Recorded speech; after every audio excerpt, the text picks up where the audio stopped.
Welcome to Champions of the Lost Causes. I'm your host, Marvin Stockwell, and today I'm with Michael Lawrence-Riddle, Executive Director of Self-Evident Education, and you're a filmmaker. Yes, an sir. Educator. Yes. Yeah. Welcome to Champions of the Lost Causes. A pleasure to be here. Thanks for having me on. Absolutely. So I should say here at the outset, we are on the home stretch of the 2024 Champions of the Lost Causes podcast road trip. And we've been in Massachusetts the last couple of days. Before that, we were in New York. So we've spent a good 3.5 weeks here out on the East Coast to follow up on last year's West Coast tour. And a mutual friend of yours and mine suggested he's a good friend of mine, and he knows about my podcast and my search to find out about what people are doing to champion causes and what motivates them to do it. And he said, you've got to talk to my friend Michael while you're through. So here at the outset, if you could just explain to me, before we started rolling, you said something about you looked for a certain type of curriculum and it wasn't out there, and you realized you had to create it. What in your mind at the outset did you want to go grab off the shelf and you couldn't find?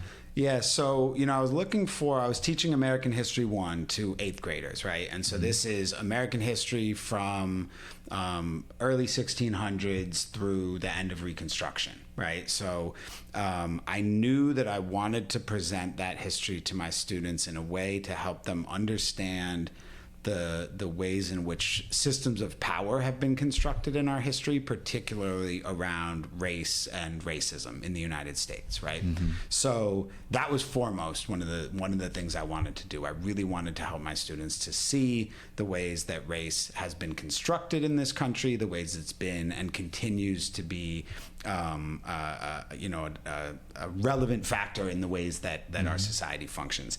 And I wanted to do that through storytelling, particularly multimedia storytelling. I spent a lot of time as an English teacher, and so I've always valued the power of a well-told story as a way to get people interested and activated, to get people's empathy going.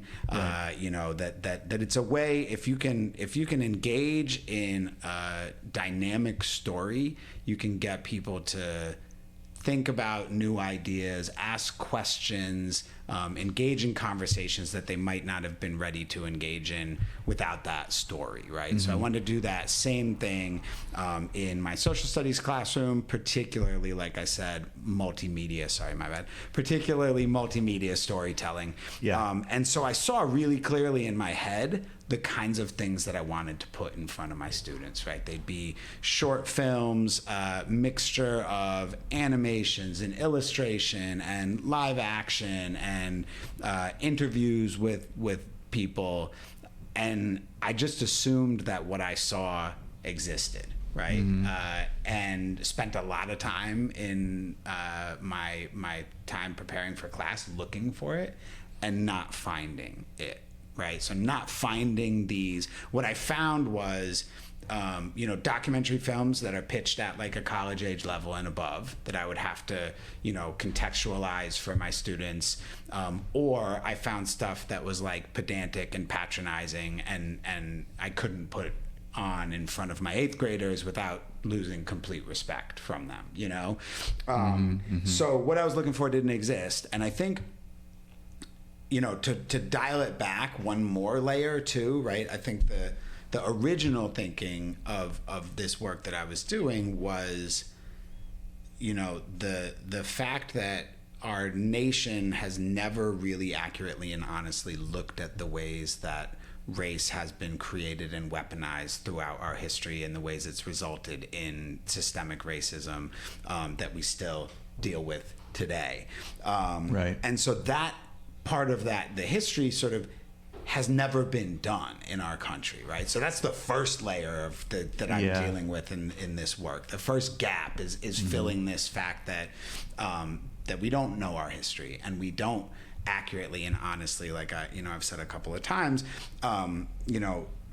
dig into that history and how that history informs the present and how we use that history to mm-hmm. then create and envision and build a just future, right? And then, you know, the specific thing that I wanted to do to engage in that history was through this multimedia storytelling, filmmaking. And like I said, it didn't exist. And so I started building it, you know, and it's been a long time, it seems, although not that long. You know, I started this project in earnest in late 2019. And then, you know, pandemic happened and everything locked down. But in that, you know, 4 years and change, we've built a library of 12 multimedia documentary, 10 multimedia documentary films with supporting curriculum that goes with it. Wow. Okay. You know, professional development work that we've done with teachers to understand the curriculum and how to use it. And then we're in production on 3 more right now, on a 3-part series on Black land ownership and agriculture. And we're producing 2 films for the Smithsonian National Museum of African American History and Culture. Awesome. So those are almost done as well. Wow. Yeah. You know, as you were talking, it reminded me. So I went through the National Civil Rights Museum is in Memphis. Yes. At the site of the Lorraine Motel where Dr. King was martyred. And I went through the first cohort in 2018 of a program called Unpacking Racism for Action. It's an intentionally diverse cohort. You start by breaking bread with each other. You have a meal. Awesome. And then it's... what's interesting is, so everybody self-selects. You have to write an essay to be considered to be part of the cohort. And I really wanted to do it because I'd taken part in another similar-ish program called Common Ground. And ever since I was a boy, you know, you wonder, why is the world the way it is? Right. And I had forward-thinking parents, you know, who when I'd say, Mommy, Daddy, what happens if I fall in love with a black lady? And they said, well, son, we would love her. You know, and so like I had parents that were progressive for their age and their time. And so that set the course for me. Anyway, so I'm in Unpacking Racism for Action.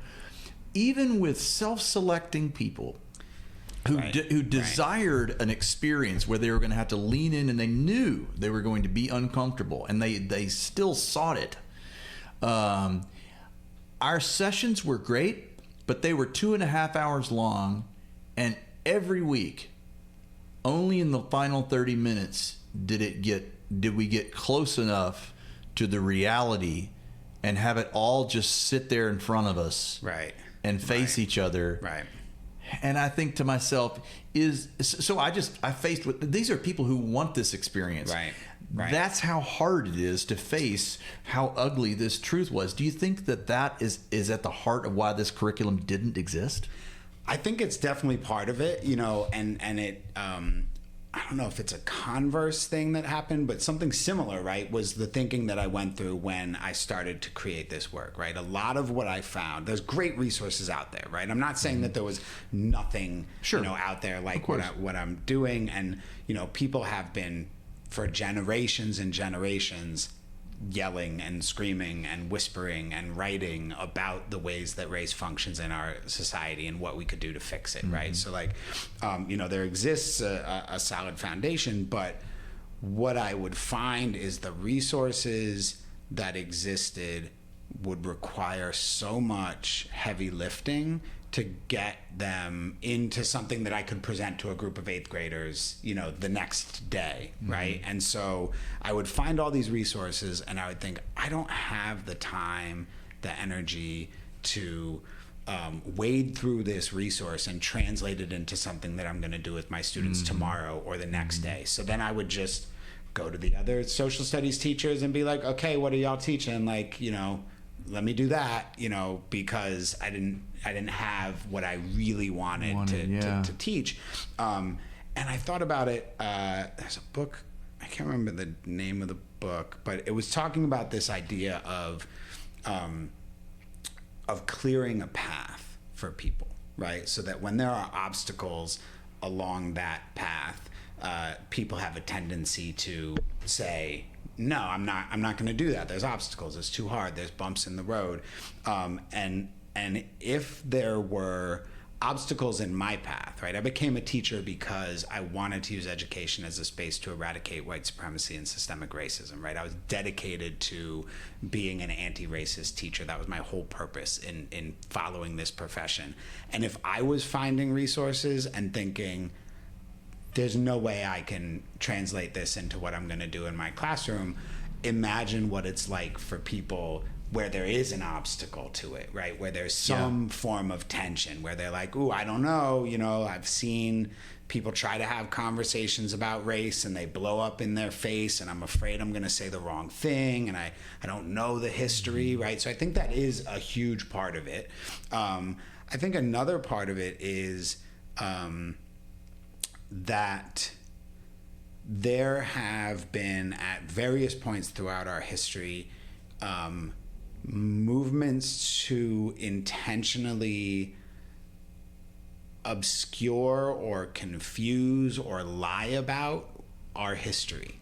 And then those mythologized histories get codified into truth in textbooks, and people, have this understanding of what has happened in our past that's inaccurate and incomplete, and in part is fueled, I think, by this inability or this refusal to face the ugliness of because we want to be exceptional. We're an exceptional nation. Sure. Right? Life, liberty, pursuit of happiness, all of these, sort of we corrected everybody's wrongs, right? Yeah, we did it. Good job, guys. So I think it's complex. It's a complex soup, but I do think that a large part of it has been not to reference the title of the podcast, but the lost cause narrative of the Civil War was this, immediately when the Civil War ended, we got to reframe it. We got to spin what the Civil War was about. And so there was these movements to influence what could and couldn't be said in Southern textbooks, right? Particularly by organizations like the United Daughters of the Confederacy. They had this group called the Confederate Youth, I think, and they had this catechism that they would have to say. It was this repeated, saying, and it would ask things like, so the instructor would say something and the kids would respond to it, and they would say, was the Civil War fought over slavery? No. It was fought over states' rights. The children would respond. Was the cruel slave master the rule or the exception? And they would have to say the exception to the rule. The slave master knew that, if they harmed their slaves, people would look at them sideways, right? And which is totally inaccurate, not what the historical record tells us, right? Similar to that, was it about slavery? No, it's about states' rights. I would do this activity with my students where I gave them a Google Doc with copied and pasted all of the documents of secession that were written, the declarations of secession, and I'd have them do a Control F for the words slave and slavery, and it's everywhere. It's all over those documents. And then you do a Control F for states' rights or the word rights, and it's nowhere in there, right? So this idea that the war was not fought about slavery and was fought over states' rights was, was part of a PR campaign. It was part of this PR campaign, and it's interesting to me, there's this part of it where they say, you can't say that slavery was bad, right? Slave masters were good to their slaves, and it was a net, benefit to them. But then you also can't say that the Civil War was about slavery, right? So if it wasn't so bad, then why are we afraid to say it was about that thing? Why can the two sort of can't live together? So that history, right? I think became this part of this sort of cultural story that we live and breathe. I mean, I feel like growing up in the Northeast, there were certain moments in my own historical education where this narrative was kind of presented like, Robert E. Lee was, a good soldier. He wasn't such a bad guy. And like, it was, this sort of, just cause to a degree. You know, like I feel like that story sort of has embedded itself in our national consciousness, and that's just one example of the ways I think that. And now we're having to take all those statues out, right? You know, so right. And you know there was a plaque with words about Nathan Bedford Forrest. You know, he was active in Memphis, so there was some, I forget what he was. But the plaque really whitewashed what it totally glossed over his slave owning and slave trading past.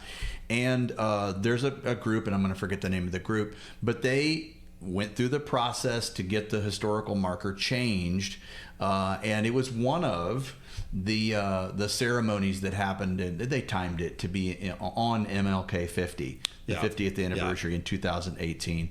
And that was a special day to be in Memphis, and it was more than just boosterism. It was a day of substance, and I went to there's a Episcopalian church right by that where that plaque is, and where the slaves were sold, and they had a some type of liturgy or prayer service or whatever, where they read out all the names of the people, every name that they could get for people that were sold at that location, and they read the names, and it took like 20 or 30 minutes.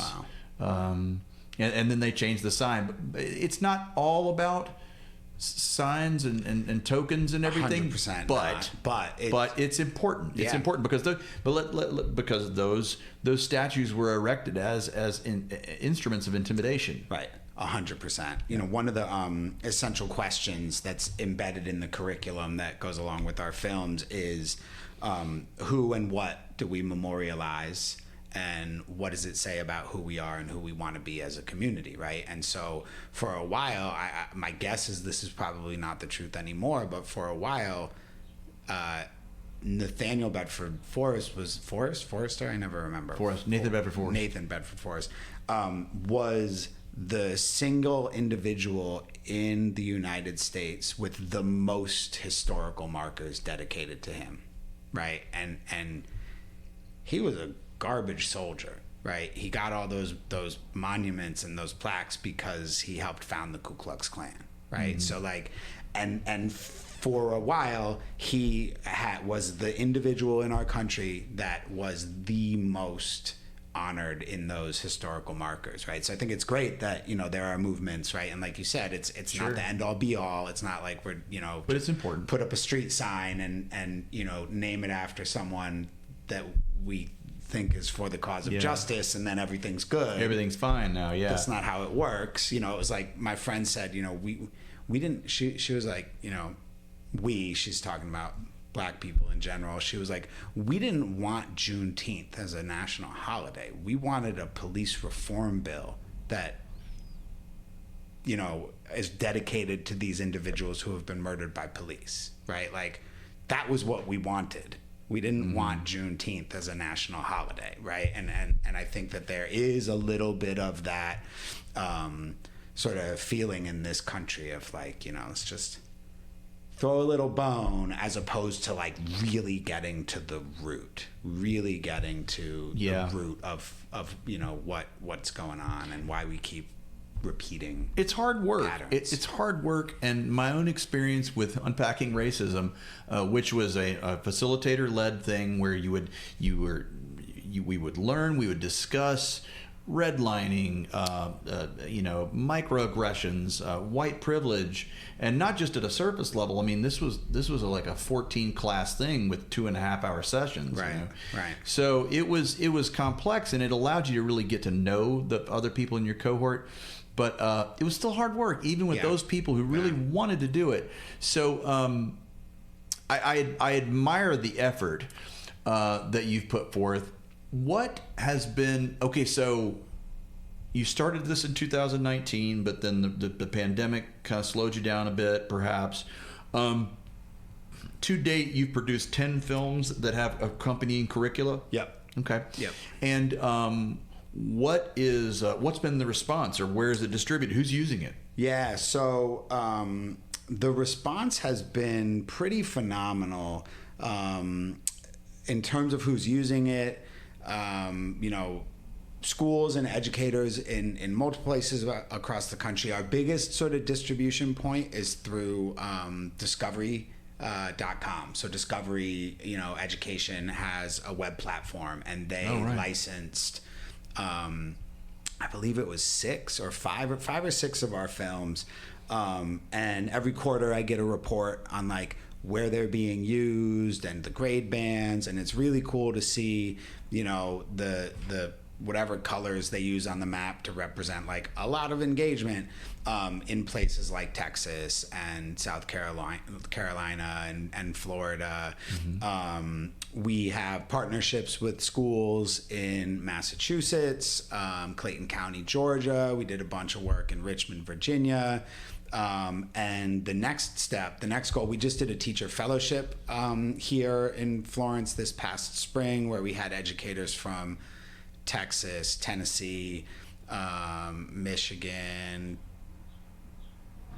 Georgia, and then the Bahamas, and people from all over the place. Wow. And so the idea of that is to continue to host these opportunities for educators to come together, to look at our curriculum, and then also in general, how do we use primary sources to deal with this, what I call critical history. It's often referred to as hard history. Teaching Tolerance, which is now Learning for Justice, put out a report in like 2018 or 19 called Teaching Hard History, which looked at the ways in which Americans don't understand the causes or the legacies of the Civil War. And I think that for a long time, that idea of the history being hard becomes this sort of built-in excuse to not do it. Right? Because like you were talking about, you've got this group of self-selected people who are coming together with sort of a common cause, open-mindedness, understanding, and it's still really hard, right? And so when we frame something as being hard, I think it makes it easier for people to throw their hands up and be like, well, it's hard, and it's been hard, and like other people haven't fixed it, so like I'm not gonna fix it, it's too hard. But if we reframe it as being critical or being necessary, or whatever word it is that you want to use, approachable too. Right. But I think if we reframe it as being essential to do, then it can be hard, but you have to do it because it's essential. It's not optional, right? It's not optional. When we stop at hard, I think that's where people are like, it's too hard. But if we can reframe it as like, this is something that's essential for all of us to do, then we kind of have to work through that hardness. That sounds funny. I think the approachable aspect of it too, I think that's one of the things that we have really worked hard on in the filmmaking that we've done, is to present these stories in engaging, accessible, approachable ways, right? So we're going to tell you a story, and then we're going to talk about stuff, as opposed to coming in and being like, we're going to talk about this theory and like you're going to feel bad, right? Like that's not how we're coming from, right? So anyway, can you tell me what was describe a little bit of the blocking and tackling of how you went about creating it? Did you do it with or were you the filmmaker and you worked alongside a curriculum developer, or do you have both of those skill sets? And how did you beta test the thing? How did you kind of test market them and tweak them based on feedback? How did you do all that? Yeah, so definitely my skill set was the curriculum developer and the pedagogy part of it. I've been, when I was in college, I founded an independent hip hop record label. I toured as a hip hop artist. I've always been like a nerd, film nerd, story guy, right? So like I had some of the vision of the filmmaking aspect, but none of the skill set, none of the chops of how to actually do it. And so the first level that I did was, like I said, I saw so clearly what it was that I wanted to do. It didn't exist. And so I asked there were two principals at my school. They were co-principals. And so I asked them for a professional day. I said, I'm going to take a day I'm going to just sit in an office in this school and not be distracted by anybody else. And I'm going to make these 2 like 10 to 15 minute multimedia films that I see in my head. And so I had 2 stories from history that I wanted to, work with my students on understanding. And both of them had been addressed on this podcast called Seeing White. Seen on Radio is the name of the parent sort of podcast, and Seeing White was one of those seasons. And so I found, I identified excerpts of each one of those episodes that I would, want my students to engage with.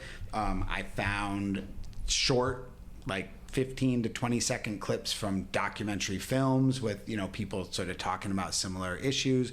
I wrote a script of my own, of my narration to sort of come, because one of the things I would find myself doing in class is, we'd watch the documentary, I'd pause it, I'd have notes written down where it's like pause at 11 minutes and 47 seconds and then fast forward to like 12 minutes and 13 seconds, So I essentially recreated the moves that I would do as a teacher in the classroom and made them into this, what was sort of a glorified PowerPoint at the time.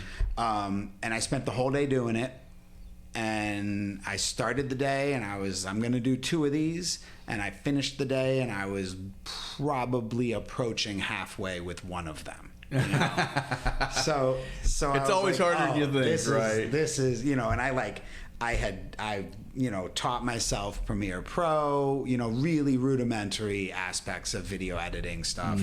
And then, but I was so into what I had begun to create that I put in the time to make the 2. And then I used them in my classroom, with my students. So my classroom was your test lab. Was my lab, and that's cool. That's kind of how I always taught. I've always been like an inquiry first educator. I know a lot of people are like standards first. They're like, here are the things that the students must learn. And I'm like, we're going to do cool stuff. And by mistake, we'll meet all those standards because the kids will be engaged. Oh, I bet your students loved you. And to me, that's the hunt. Like, that's the first thing. If they're not engaged, they can't learn, right? If you can have the coolest, you can have an activity that, addresses all the standards, but if they're not engaged, they're not going to learn. Right. And so, I've always been inquiry first. So I made these, I brought them into the classroom. There was one, and it's now turned into one of our films, right? Once I partnered with professional filmmakers and, have sort of molded myself into, a filmmaker by trade. But the first one that I used in the classroom was about a woman named Elizabeth Key. And Elizabeth Key was enslaved in Virginia in the early 1600s. And her father was a member of the House of Burgesses, which was the, English government in Virginia at the time. The word white doesn't exist yet in American law, right? There's no concept of what whiteness means at this moment in history. He has this daughter, this illegitimate daughter. The mother is an unnamed African woman, and he sells his daughter through a contract to this other guy, and he says, treat her better than you would a common servant or a slave, and free her when she turns 15. And then the dad dies, and the new dude sells her to somebody else, and at the age of 25, she's still enslaved. Right. And she and her husband sue she's got a common law husband, right? Because indentured servants aren't allowed to marry at this point. And they sue for her freedom. Right. And so in my classroom, I bring the kids up to that point, and then I'm like, okay, what do you think their rationale was for suing for her freedom? And most of them say, well, because slavery's terrible and like, no one should be a slave, right? So like that's what most kids come up with for the rationale. Some kids are like, well, he signed a contract and the contract said this, and so it's in violation of the contract. And then I had a couple of kids in each of my classes who said, well, her father's free and so she should be free, right? And so then I show them the rest of it, and they learn that she sues for her freedom, and her argument is her father is free, and so she should be free because thousands of years of English common law says the status of the child is derived from the status of the father. If your father's a serf, you're a serf. If your father's a royalty, you're royal. So they give her freedom, and then within 10 years, they change the law to say the status of the child is derived from the status of the mother, which then establishes this system of, hundreds of years of perpetual enslavement, which happens in America, right? Which makes the system of slavery that developed in America different than the slavery that developed anywhere else in the world, right? So like one of the things that the current Florida African-American history standards that they passed do is they try really hard to establish this, sort of right-wing talking point that slavery has been around forever, and so American slavery is not exceptional, right? Because there was slavery in Africa, there was slavery in indigenous, nations in the U.S., right? But the thing that the standards then stop at is an analysis of the difference of those systems of slavery, right? So in all of those other systems of slavery, one, they weren't based on a random phenotypical marker, and then two, people could become functioning citizens of those societies that they had been enslaved in, and that didn't happen in the U.S., right? And that perpetual servitude, the fact that if you have a child, your child is enslaved for life, right? And it was a law that was thousands of years old that they just flipped to benefit themselves, right? And so it was when we got to that point in learning that story that one of my students raised her hand and she said, "Oh my goodness, like they did it on purpose. They created this system to benefit themselves." And then another kid said, "Well, if it was intentionally built, then we can intentionally destroy it."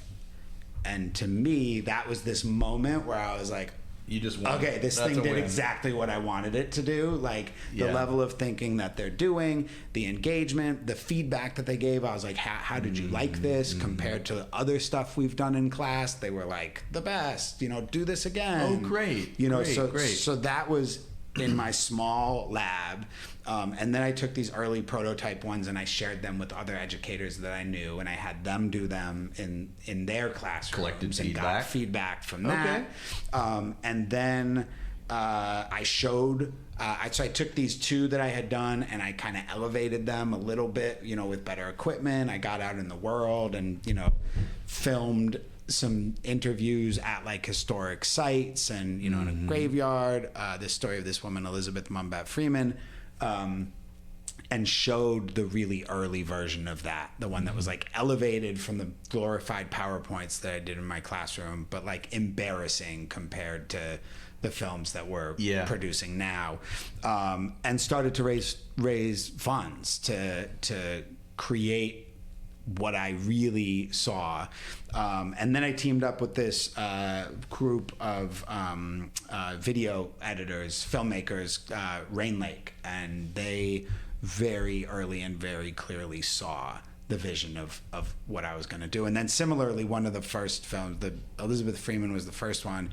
The second one was about Benjamin Banneker, and my family and I drove to Maryland on like our school vacation, and my, at the time, probably 10-year-old daughter and my like 7-year-old son were part of my crew, right? So similarly, like it's a family affair, man. Like, I love it. And so that's and then since then we continuously connect with educators and we're asking them for their feedback. We're asking the students for their feedback, on the materials and how they're working for them. And is it just a matter of like your kind of more traditional marketing efforts to just make school districts aware of it? Do you do a certain amount of traveling and speaking, or are you the kind of spokesperson for the kind of like Yeah, I definitely do. So I just recently went up to Colgate University to present to a group of teachers that were at a summer institute sponsored by the National Endowment for the Humanities. Presented to a group of educators at Harvard Graduate School of Education. Just spoke with educators at Mount Holyoke yesterday, I think. Yeah, yesterday. And then, there's conferences that I go to. Like I was in Nashville this past year at the National Council for the Social Studies Conference, which will be in Boston this year. So go to those things, and then I think the marketing piece is one of the pieces that we need to work on next to expand the work that we're doing, right? We've done a lot, and we've gotten the resources in the hands of a lot of teachers and educators, but nowhere near the number of folks who I think, would be interested and engaged by the work have we been able to reach yet. Well, now that you've built something that clearly is connecting with people, now the challenge is just get it into the hands of as many people as possible. Yeah. As a PR pro with my own publicity practice, I'm proud to be partnering with my friends at Muckrack, an all-in-one platform that helps me build rapport with journalists and land timely media coverage. Not only does Muckrack give me the tools I need, they actively work with PR pros and journalists to build community in ways that add value to our work. If you want more information about Muckrack, visit muckrack.com. I have to believe that, as a teacher, you have influence over students.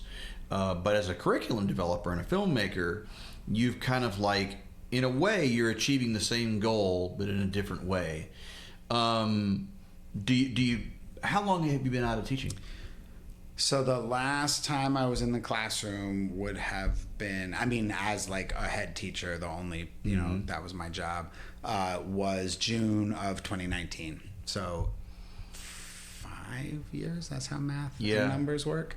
5 years. And I've done some stuff along the way to build in opportunities to work directly with students, but not nearly as much as I used to. And I do miss it. But part of the sort of calculus of making the decision to pursue this work was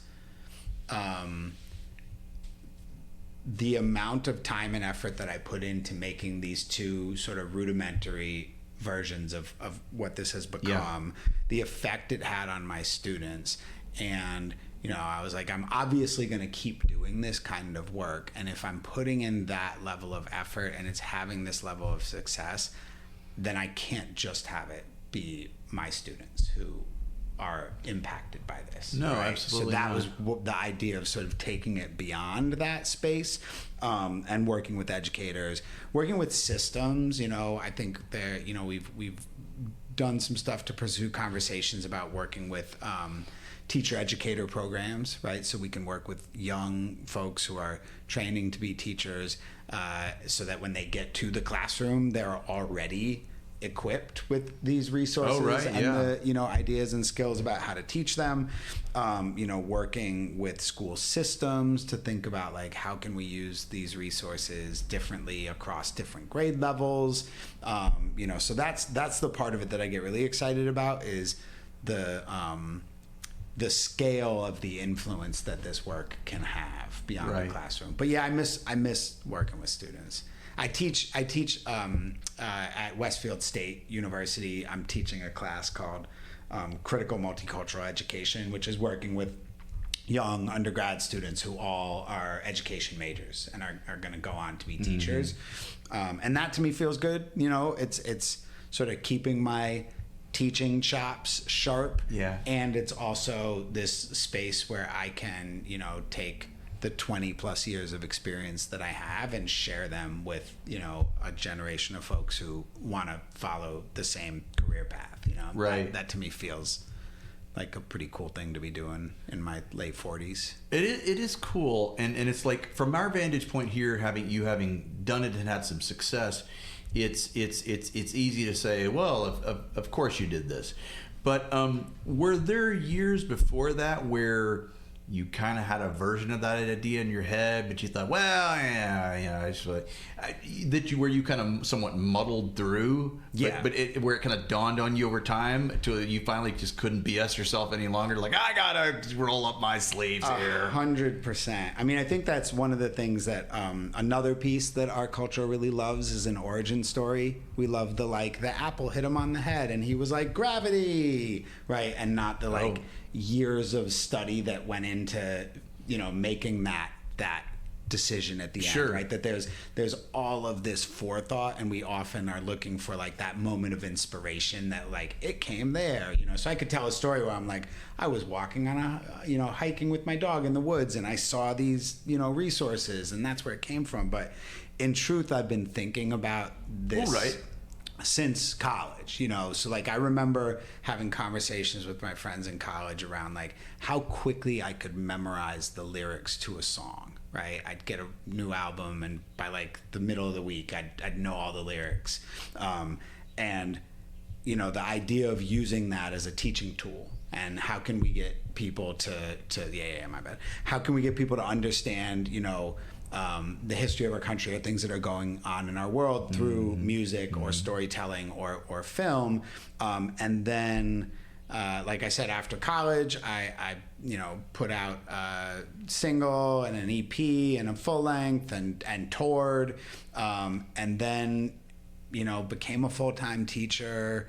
The guy I was working with who was producing my music lived in Brooklyn. I was teaching in Boston. I was he lived in Boston for a while and then he moved to Brooklyn. And so to keep working with him became, a little hard. And then I met my wife and was less angsty and lonely and angry about stuff. And so I wasn't, the energy to go into the music kind of dissipated. Yeah. And then I had this moment where I was feeling a loss of creativity in my work. Being a teacher is super creative, right? It's one of the things that I loved about it is you're constantly having to think about, what's going right, what's not working, how can I do this differently than I did last time, what am I going to do to engage these students?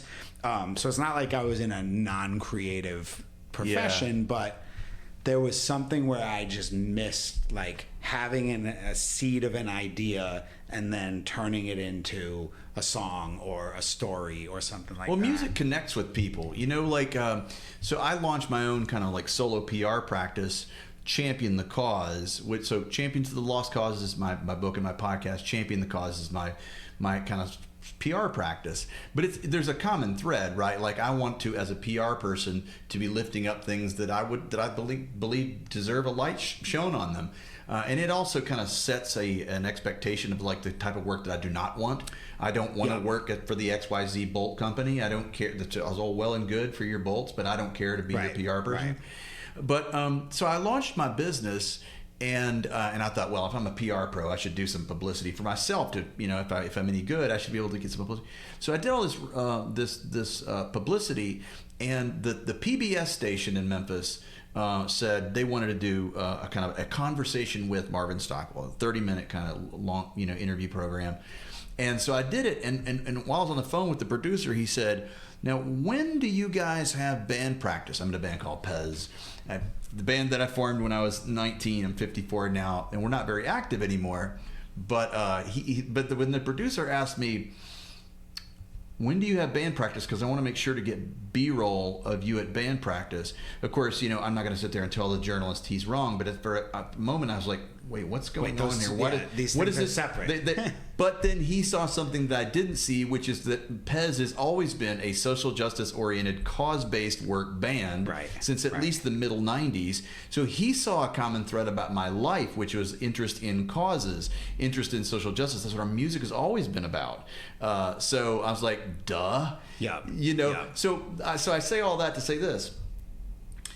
Is as a musician and a performer, we do these things and we create these discrete compositions, not only because the riff sounds cool or whatever, but we want to connect with somebody and we want to get some ideas across.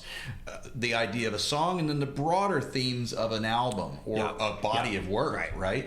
So, is there a connection between you, the artist, and the angst and fury of your performance, as it relates to you channeling it into a new 100%, river, so to speak? And so, one of the things, just to go back and then to continue, when I felt that sort of loss of the creative spirit, I started writing original songs that I would use as part of my curriculum in my English class. Okay, right? cool. So we'd be studying A Midsummer Night's Dream, and I wrote a song about A Midsummer Night's Dream, right? Or, neat. Of Mice and Men, and I've got, this sort of like suite of songs about Of Mice and Men. And so that was a step, I think, towards what Blending self-evident, eventually became.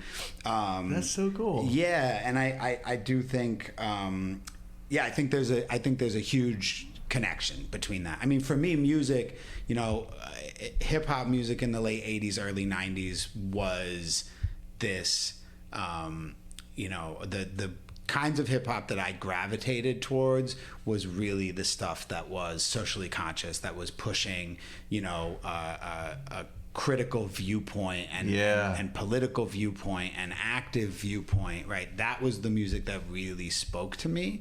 And I think opened my eyes to want to educate myself more about what was happening in the world. So music, hip hop culture and history is like at the core of this work to a degree. We kind of had a similar experience, me with punk rock, you with hip hop. Yeah. I've got a buddy who's actually a PhD in civil rights history, and he's a Memphian, but he's working at St. John Fisher College in Rochester, and but he's down in Memphis, and he's writing a book about two forms of Memphis music: the Memphis punk rock and hardcore scene, and Memphis hip hop of the 80s and 90s, about how they are two forms of protest music, right? And how it dovetails into Memphis history, given all that happened in Memphis.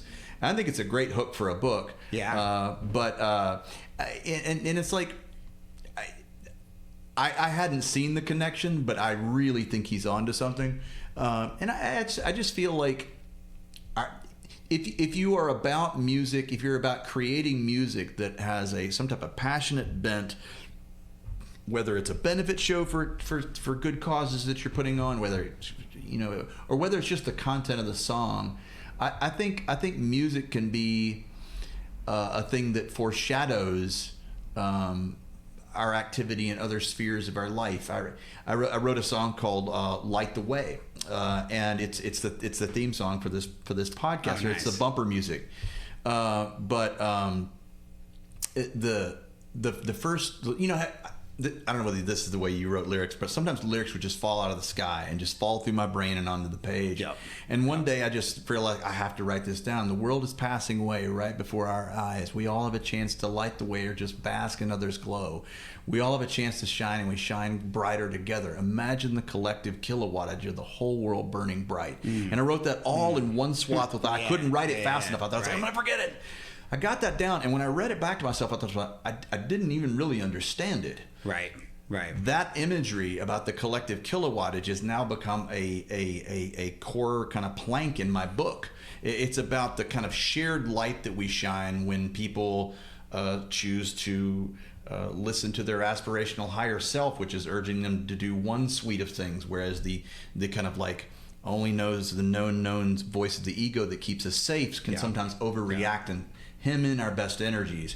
So anyway, long story short is, like, I wrote that song in like 2012. Here I am in the year 2024, still working on the book Champions of the Lost Causes, where this is a theme. Is central. I mean, that lyric is central to the art preceded it. My creative brain wrote some stuff that it knew I would develop later on, in a practical way.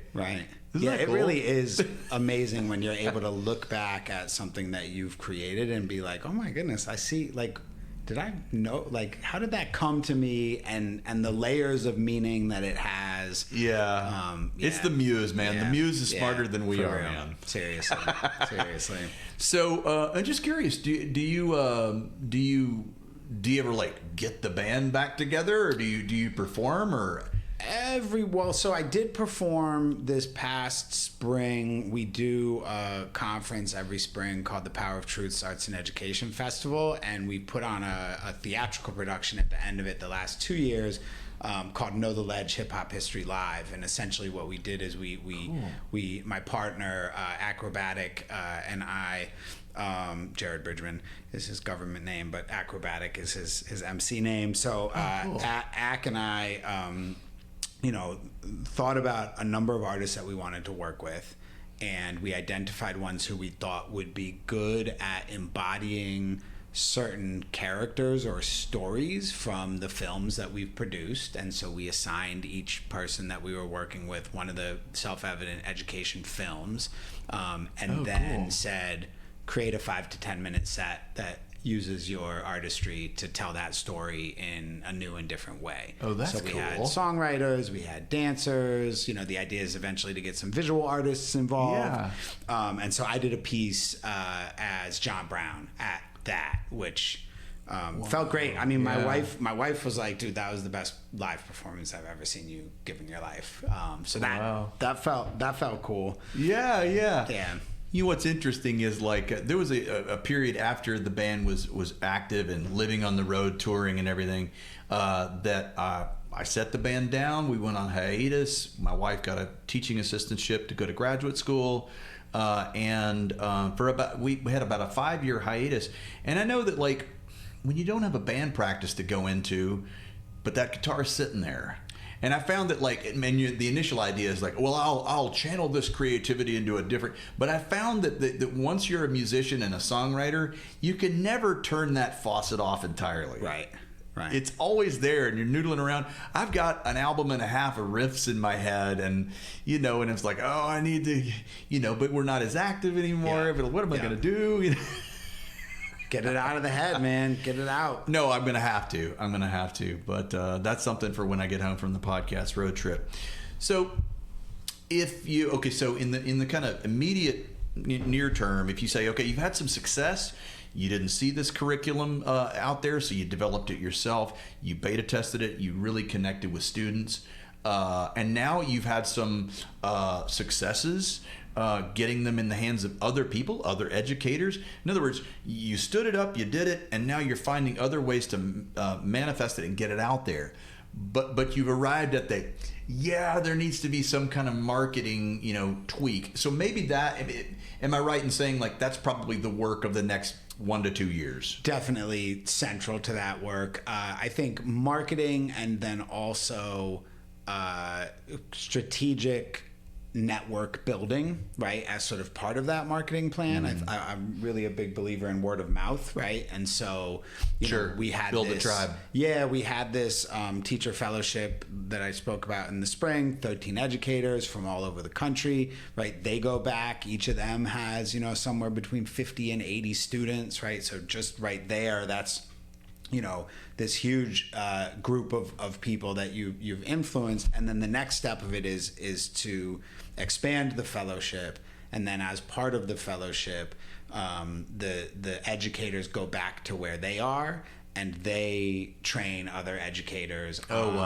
Expose other educators to the fact that our resources exist, and then help them think about how to use them in their own classroom spaces. Sure. So I think that part of the networking, along with a communications and marketing strategy, and really sort of testing some things out, is a big part of what's going to be added and amplified and expanded on. We're going to keep making films and curriculum to support the films and talking to people about them. But the marketing and the strategic network building, I think, are near the top of our priorities and projects. You ever think about making them into some type of block that could be, or even just as an individual episode, going on the film circuit? Yeah, we've thought about that. We've thought about, streaming platforms or PBS, as spaces to market them. All of that is sort of in play and figuring out. One of my big goals is to, help or continue to expand the team so that we can broaden the amount that we are out in the world connecting with people and not have it all be about you. Be me running ragged, you know, on flights left and right. And we're gaining on that, you know. How big's the team now? So I'm the only full-time employee, but then we've got the media team. So Rain Lake, the two folks from there. We've got Khalif Neville, who does videography and composition. He composes the scores of the films. An illustrator, Derek Dent.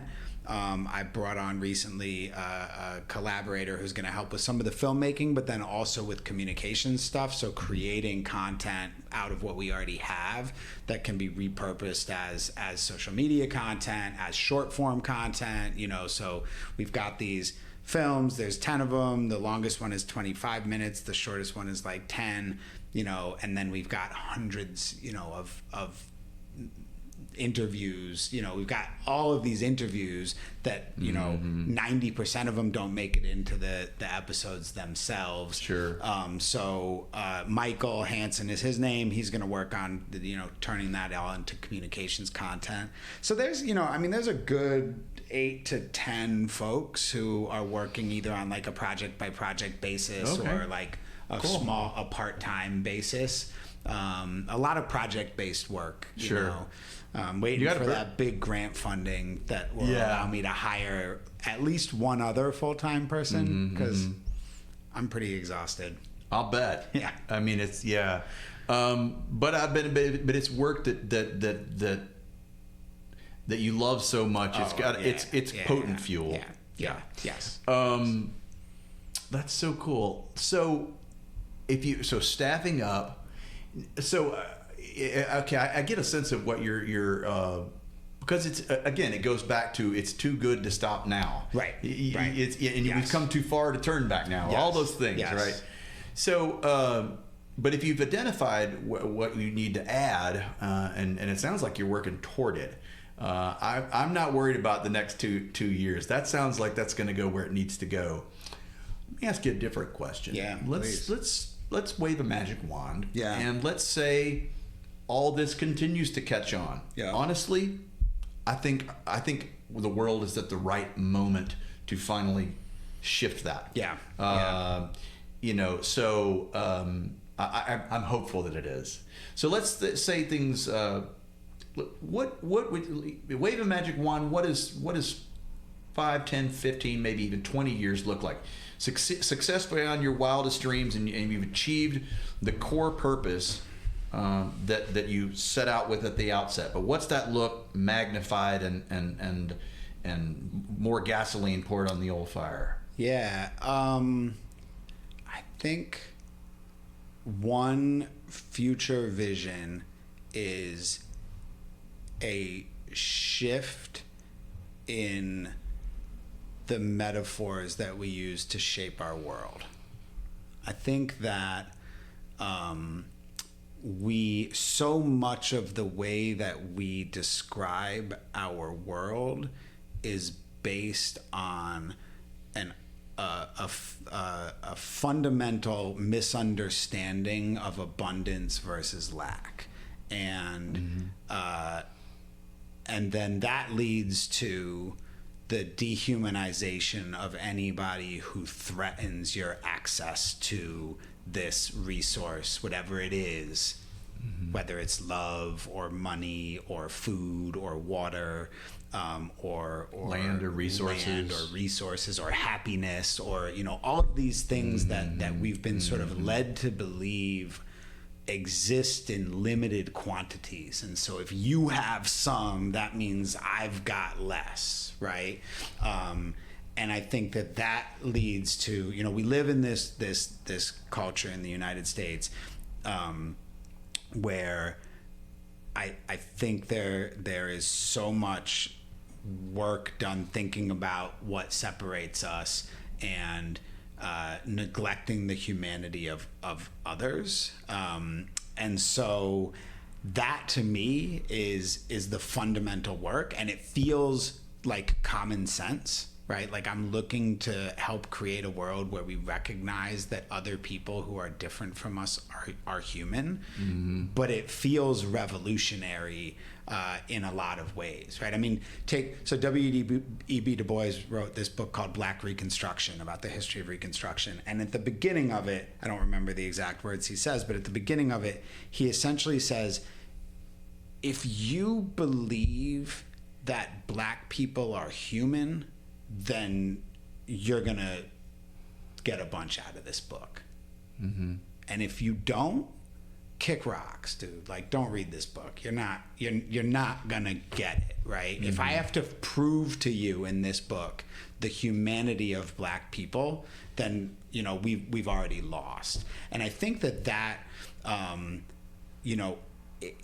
that's the core of the problem here, right? We look at the phrase Black Lives Matter, right? That's such a milquetoast statement, and the fact that that's a controversial statement, right? It's basically just like saying, hey, Black people are human, like their lives matter. We're not even saying like, let's, honor them. We're just saying they matter.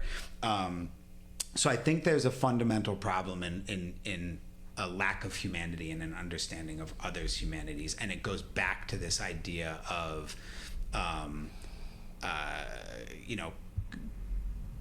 coveting power and creating these situations, and in order to do that, you need to dehumanize the people who are being most harmed by the systems that you've constructed. So it looks like what you've done is just, and you deserve it, right? Right. We other them. Yeah.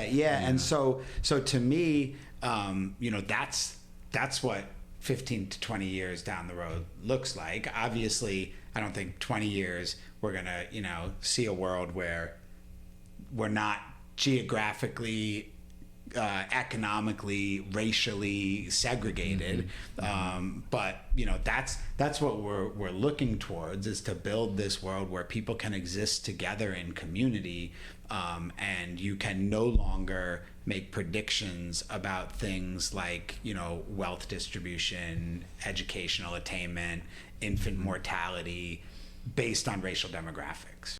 So wave a magic wand for me. You've had some success. You realize the kind of 1 to 2 year plan for marketing, better support, grow the team so you can do more with what you have.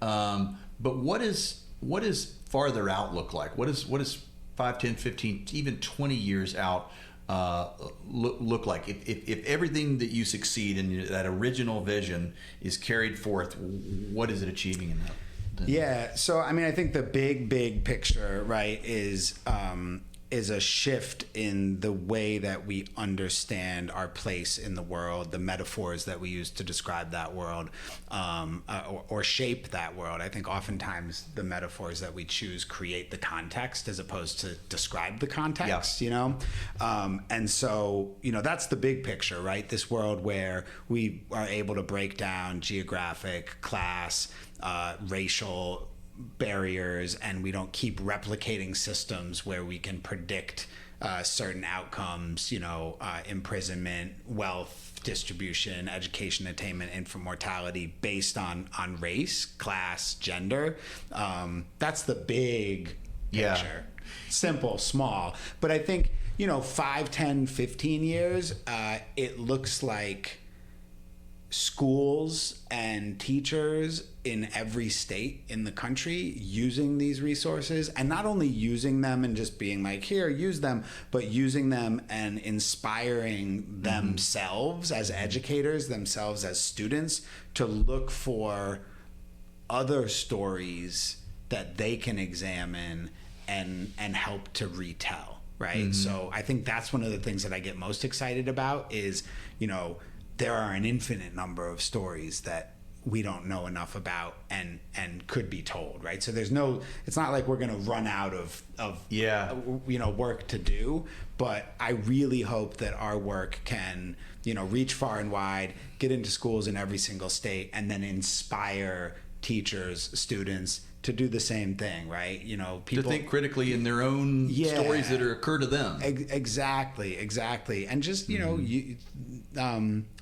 ask new questions, think differently. You know, we've currently got I can't remember what it is. It was 18 at one point states that have passed, you know, regulations and legislation that you know, at the very least, people have been led to believe are there to curtail what people can and can't say about race and gender and sexuality in the classroom. And the laws themselves are kind of innocuous and actually based in like civil rights language, but what a lot of them have done is set up these systems where parents can complain if, you know, they think a teacher is teaching critical race theory. They can then, you know, challenge that, and people are in fear of their jobs. People are afraid that they're going to lose their jobs. So it has a chilling effect almost. Yeah. It kind of makes you not want to approach the line. Right. You know, so like one of our stories, I'll say this quickly,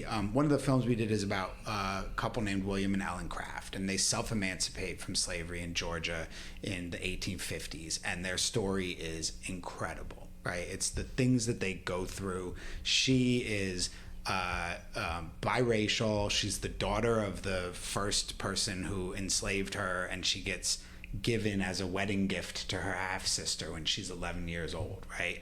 So she phenotypically looks like a white lady. And eventually they come to the decision, they come to this plan, she's going to dress up as a disabled, rich white man. This is a poster that shows the story. Oh, cool. And they go through all of these things because they refuse to have children born in slavery, right? And if you think about the fundamental principles that most people would say our country is about, life, liberty, and the pursuit of happiness, these self-evident truths, right? What better story to exemplify that than this? I showed it to a group of teachers in Nashville, and one of them was from Georgia, and at the end she was like, that film was amazing. I can't show it where I live because it would be considered divisive content. So if you say that you're patriotic and you believe in life, liberty, and the pursuit of happiness, but you think that story is divisive, the only reason you think it's divisive is because it involves black people. Right. And so I was going to ask you about the critical race theory backlash, and really it's connected to, in my mind anyway, the kind of like global shift to the right. Yeah. And of course, it's impossible to not look at our own like looming national election and not think about. And I guess the question I'm going to ask is this: I feel like at the core of that MAGA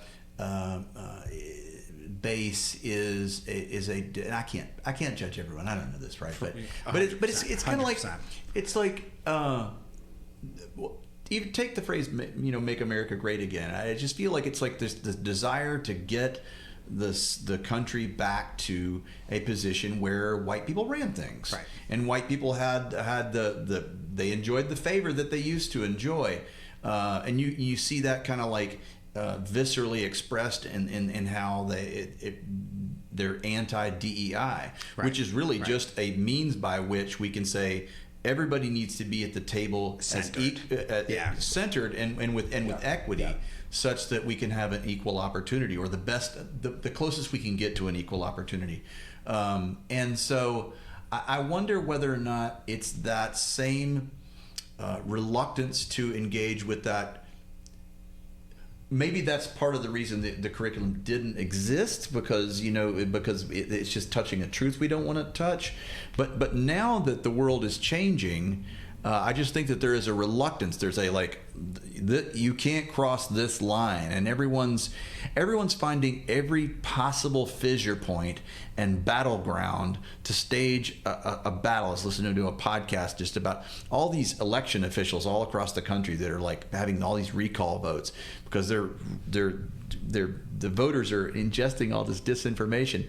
But is this the optimistically, I think to myself, this has to be like the last, not the last gasp, but it is a desperation. Yeah. It's like they're trying to cling to power and draw it to themselves and say, no, mine, get away. This is our power. Yeah. But it seems desperate. I 100% agree, and maybe it's the optimist in me that's like, this has to be the death gasp of this, right? And they're like holding on because. And we're at the gates. Come on. And I do think that there is an element of it, but man, white supremacy is a hell of a drug, man. And it has like drugged a lot of people into, thinking that there's this power that they deserve. Mm-hmm. And it's an illusionary tactic that I think, has been used to sort of keep power concentrated in these small spaces. Yeah. So I do think that this feels like a moment of desperation. And that's what you're at the gates with your disruptive curriculum. Yeah, let's go, man. I saw new campaign signs that say "Take America Back" again, or I don't know if it's just "Take America Back," and I'm like, who are we taking it back from? Like, what? And I know what they mean by that. I know, it's the same thing, just in different language. It's we want our power back. We want to, but the systems that these people support, I think, are to the detriment of everybody. Right. Yeah. Except for that really small, minuscule group of really mega powerful and rich folks and corporations that sort of benefit no matter what happens. Right. But even they, I think, would be happier in a world that was more just. I know. Like, but they don't want to relinquish a control. It's a. Yeah. The creativity that I think gets lost because people are born into these systems that don't allow them to, they're so exhausted just trying to survive that we can't put our heads towards solving problems like how do we have a cell phone that doesn't necessitate, essentially enslaved labor to produce it. Yeah. Right? Because that creativity, that spark gets lost because systems are unequal for different people. It's imperfect, and it is a significant challenge still. I'd like to think that it's the death knell, or it's the last gasp, or whatever it is, and I'd like to think that the forces of good are at the gates, ready to crash it. That said, it's there's a lot of work, and it is daunting, and it can be discouraging and dispiriting, but we can't lose hope. How do you? I probably could answer this, but I have to believe that the good that you see happening, the visible sign of your curriculum achieving its purpose, that's got to give you fuel to just keep spending your life energy in the pursuit of pushing this forward. Yeah, 100%. I think seeing the ways it's affecting folks and being used, and then also just the diversity of support that the project has garnered from people who are also out in the world doing incredible work, right? So that is really inspiring to me, is the colleagues that I've made. Oh, wow. Okay, good. Yeah. Their work is inspiring to me, and they're like, I'm inspired by your work. And I'm like, okay, I guess I'm on the right track, So I think those are the things. I think it's the community. It's community. I love building community, and it's that building community that keeps me hopeful and keeps me going. Right. Where can people learn more? selfevidenteducation.com. That's pretty simple. Pretty simple. Michael, thank you so much for being on the show. Is there anything I didn't know to ask that you'd want to speak to before I thank you and close the episode? I don't think so. I mean, I could talk for years and years. You probably picked that up about me. So similarly wired. Yeah. Dangerous. I think, we'll save it for the next conversation. There you go. Yeah. Michael, thank you. This has been a pleasure. Thank you so much. All right.